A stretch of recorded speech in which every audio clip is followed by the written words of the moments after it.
Welcome back to Paint It Kids. This is Jessica, and today we're going to be learning to draw a rose. Now, what you'll need today is a piece of paper, a pencil, a black marker, and some colored pencils or crayons or markers or whatever that you have on hand. So go ahead, grab those materials, and let's get started. So the first thing we're going to do is a swirl, and that's going to be the center of our rose, and then we're just going to go right off the edge of it with just a curved line.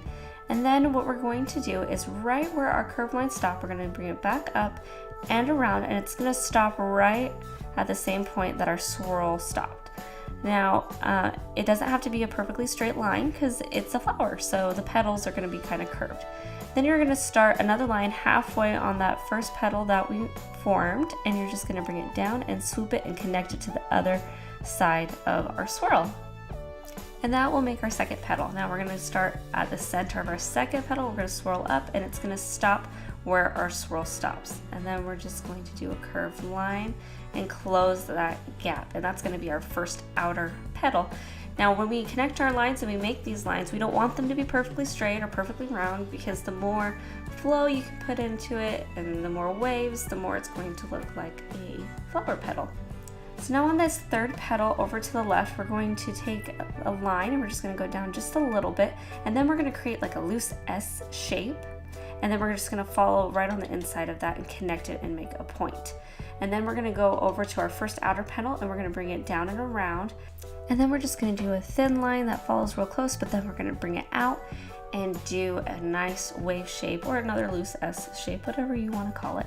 And then we're going to go about halfway into our S-shaped petal there, and then just do a nice curved line, and that'll connect everything. And then we're going to do a curved line. It's going to be the second petal up about halfway, and we're going to bring it out and then in, and then out and in again.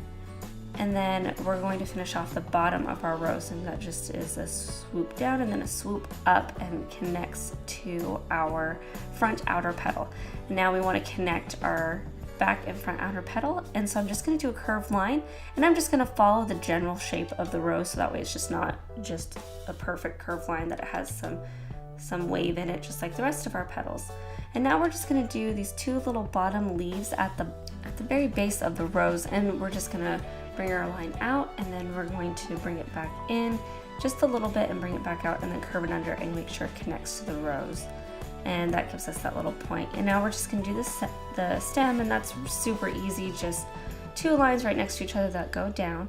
And then for our leaf, I just bring it up and do a nice subtle curve line, and then for the bottom half of the leaf, I just mimic that line I did and just mirror it, so that way it makes a nice pretty leaf. And then I just put a little line in the center to just look like the crease of that leaf. And there you have it, there's your rose. So now what I'm going to do is I'm just going to Sharpie my entire rose, and I'm just going to be using a black marker. Now if you want to use a different kind of marker, if you want to use a red marker or a purple or pink marker, you can. I just like to use the black marker because I feel like it really lets the image you drew pop. So I'm just going to Sharpie all of my rose now. So now that my rose is completely Sharpied, what I'm going to do now is I'm going to color my rose, and I'm just going to be using a red color pencil and a green color pencil. If you have crayons or markers, you can use that instead. And you know, for people out there that are watching this and they have younger siblings, or if you're a parent and you have younger kids, if they like to draw or color, you can always do this tutorial yourself and then Sharpie it for your kids, and then your kids can color it. That's what I do all the time, and I have done that before with my siblings when I was younger. I used to draw pictures for them, and then they would just color it.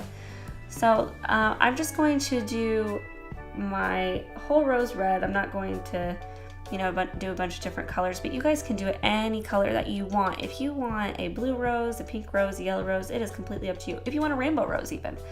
And what I love about drawing flowers and really plants in general is it's a great way to really get comfortable with, you know, your pencil, because there's not so many perfect straight lines. There's a lot more curves. It's a lot more mistake free, I feel like.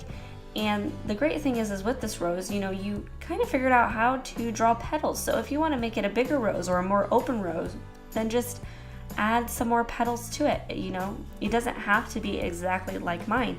You can always just add little curves here and there and swoops down. As long as it overlaps and it's curved, it'll look like a petal. So you can really make this your own. It might be intimidating at first, but you just take what you saw here today and you can really make any kind of rose that you want. So now that I'm done with my red, I'm going to move on to my green.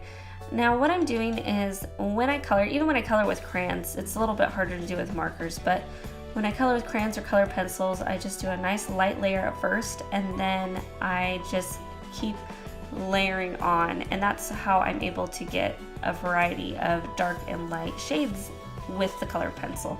It's just about starting off with a very light first layer and then just doing more layers on top of it and adding you know, lights and darks and just pushing a little harder with your pencil to make certain areas dark and then keeping certain areas light.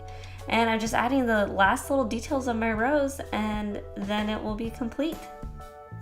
And there you have it, your completed rose. Now, if you liked what you did here today, go ahead, like, subscribe, comment, let us know what you think, and submit one of your guys' creations. We want to see them. Go to any of our social media platforms and post a picture and get a chance to be featured on our next video. Now, shout out to Mal and his mom for watching with us and following along. And thank you so much for sharing your wonderful creation with us. Thanks so much for watching with us. We'll see you guys next time.